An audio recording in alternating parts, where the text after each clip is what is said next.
শীত মরশুমে সরস্বতী পুজোর আগেই যেন চাহিদা বেড়ে গিয়েছে মিস ইন্ডিয়া বায়ো বল সুন্দরী কুলের, যে কারণে এই রাজ্য থেকে মিস ইন্ডিয়া কুল যাচ্ছে ভিন রাজ্যে।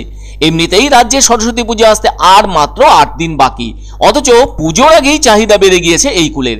দেখতেও যথেষ্ট সুন্দর, চোখ জুড়িয়ে যায়, স্বাদ তো আরো ভালো। তবে দেশি কুলের বাজারে এই মিস ইন্ডিয়া বায়ো বল সুন্দরীর চাহিদা বলার অপেক্ষা রাখছে না। এই কুল চাষে যথেষ্ট পরিমাণে লাভেরও মুখ দেখছেন চাষিরা, যার ফলে এই কুল জেলা ছাড়িয়ে যেমন রাজ্যের বিভিন্ন ফলের বাজারে শোভা পাচ্ছে, তেমনি আবার ভিন রাজ্যেও ছড়িয়ে পড়েছে। পশ্চিমবঙ্গের মধ্যে নদিয়া জেলার শান্তিপুর ব্লকের চাষিরাই চাষ করেছে মিস ইন্ডিয়া বায়ো বল সুন্দরী কুলের। এই চাষে তারা লাভেরও মুখ দেখছেন। তবে ইদানিং এই কুল চাষে চাষিদের আগ্রহ যেমন বেড়েছে, তেমনি চাষিদের সংখ্যাও আগের থেকে অনেক বেড়েছে।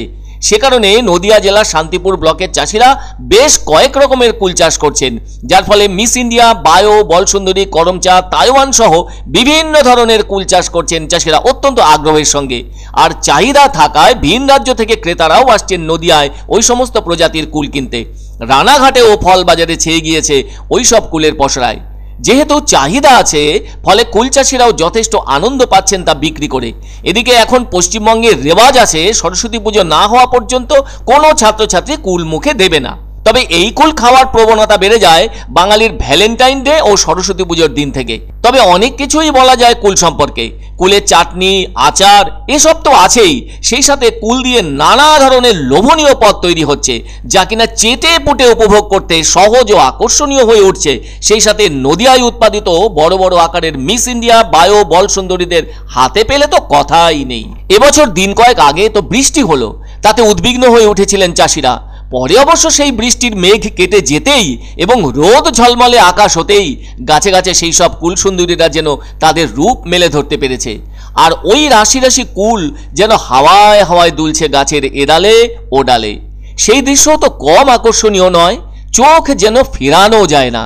অবশ্য সামনে তো আবার চলে আসছে বাগদেবীর আরাধনা, সে কারণে মিস ইন্ডিয়া বায়ো বল সুন্দরীরা যেন সেজে গেঁথে প্রস্তুত হয়ে আছে। সত্যিই তো চাষিরা এতে আনন্দ পাবে না তো কে পাবে? কষ্ট করে যত্ন করে সাফল্য এলে সেটা সকলেরই তো ভালো লাগে। তাই নদিয়া জেলা যেন এখন কুল সুন্দরীদের জন্য গর্বিত। দেশের অন্য রাজ্য থেকে ক্রেতারাও ছুটে আসছেন তাদের কাছে ওই কুল সুন্দরীদের নিয়ে যেতে। তাই কুল বেচেও লাভ যে হয়, সেটা এই রাজ্যে নদিয়া জেলা যেন পথিকৃত হয়ে উঠল। বিশেষজ্ঞরা বলে থাকেন এই ধরনের কুলে বিভিন্ন খনিজ দ্রব্য, ভিটামিন এ ও ভিটামিন সি রয়েছে। তাছাড়াও আছে খনিজ পদার্থ, শর্করা, খাদ্যশক্তি ও ফসফরাস।